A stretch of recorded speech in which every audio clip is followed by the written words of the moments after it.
Agribusiness brought to you by Sure Crop, quality liquid crop nutrition delivered right to your farm. Good morning and welcome back to the show. We're at the 2012 Swine Days on the campus of Kansas State University. As you can tell, we've got the power cap behind us, and we're joined by Casey. Thanks for joining us this morning. Thanks a lot. Casey's with PIC, Pig Improvement Company. That's a nice little title. Yeah. Casey, we're going to talk about genetics. We have a lot of beef people on the show all the time, and they talk about genetics in the cattle industry. Does it play that big of a role in the swine industry as well? Oh yes, very important, especially with today's feed costs. Genetics are really important. Being able to produce a lot of lean meat with less feed, with today's $7 corn, $500 a ton soybean meal, it's more important than ever. People, do they protect their genetics in herds like people in the cattle industry do as well? Well, we protect them in our genetic nucleus farms, where we do our genetic improvement, and that's how we improve the litter size, the feed efficiency, their growth, protect them from disease to sell high health genetics. And big business? I mean, is that a big industry as far as being in the swine business? Swine genetics, swine genetics is a big company, a big industry right now. Many large producers are going to single genetics to have a more uniform market pig, more uniform sow in their herds. So they're all landrace, large white sows, so they know how to manage that particular genetics throughout all their farms. They might have 40 different sow farms, but they all have the same genetics, so they understand from farm to farm how to feed them, how to raise them, and how to produce them. Instead of having different genetics on different farms, sometimes it gets confusing. And you brought up litter size. I mean, does that help manage the litter sizes? And you pretty much know what you're going to get after each live birth. Yep. When we do our genetic selection, it depends on the line. So on the maternal lines, like landrace, large white, we're selecting a lot of maternal traits: litter size, milking ability, but we're also selecting for average daily gain, feed efficiency on the maternal side, and that's because half of the genetics for the market pig not only comes from the sire, but also comes from the female side. So the sow needs to be very efficient with her feed. She needs to grow fast, not only to produce a good litter and be able to milk and raise those pigs, but she also needs to provide the genetics on the carcass side and growth in the wean to finish barns. Well, let's talk about the carcass side, because I know here in the U.S. we favor probably more bacon than anything else. We all love our pigs, but maybe somewhere across, maybe in China, favor a different cut. How do you manage genetics to meet everybody's needs, or can you even do that? Yeah, we have different genetic lines to help manage that. PIC has over 11 different lines, so those lines are all selected differently.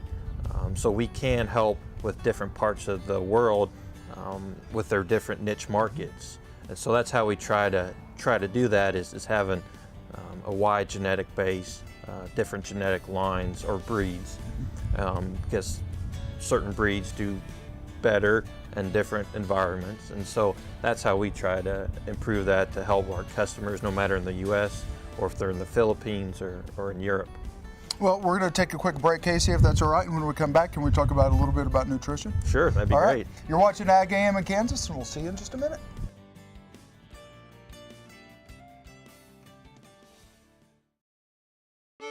Agribusiness brought to you by Kansas Soybean Commission, the Soybean Checkoff, progress powered by Kansas farmers.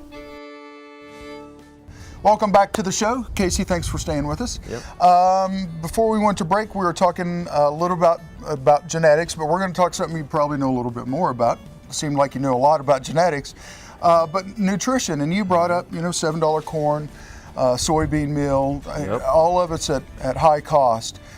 What's the most efficient way for farmers nowadays to get that daily gain that they're looking for? Well, having the right nutrient level in their diets for sure. If we're going to underfeed nutrients, especially amino acids like lysine, you will have poor feed efficiency and fatter pigs.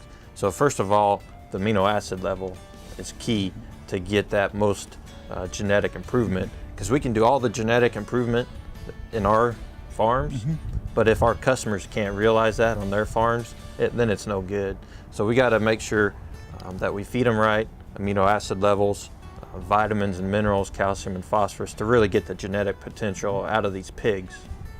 Genetics run different for each pig, and do their feed efficiency run different for each genetic line? There is different feed efficiencies by genetic line. The sire lines, the Durocs, Hampshires, Pietrins, they will have a better feed efficiency than the maternal lines, like the Landrace and Large White.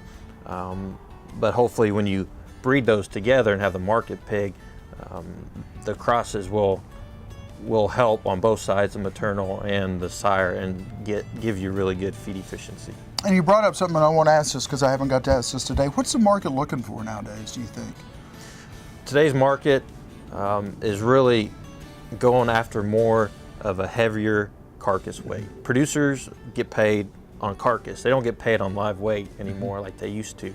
So the trend is to get heavier carcass, 210 pound carcass weight.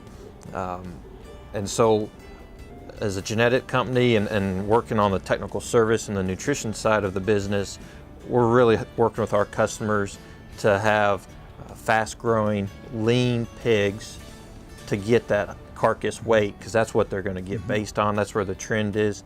The packers are looking for heavier pigs. With the high feed cost, the weights have come down a little bit, but still, we're still selling heavier pigs than we were a couple years ago. Yeah, the whole key is to get them up to weight as quickly as possible, Yep. which means you need the best use of the nutrition that you're getting into those pigs' body. That's right. So you need the best genetics, the best nutrition, management, health.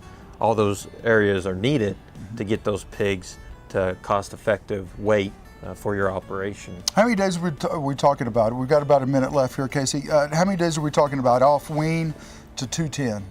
Well, that's basically about 5.5 months to get those pigs from birth to market weight. And so they're growing really fast. It's really the same time as it was about 10 years ago, but we're selling 20-pound heavier pigs Right. at the same time. So the genetics and the nutrition and the management has really improved the last 15, 20 years to get to those heavier weights and not really take much longer than what we were having to take just a few years ago. Well, it's probably the sign of the times as input costs continue to rise and replacement hogs continue to rise. You got to get them ready and off to market as quickly as possible. That's right. Casey, thank you for All your right. time. Thank you. Very nice Appreciate to it. meet you.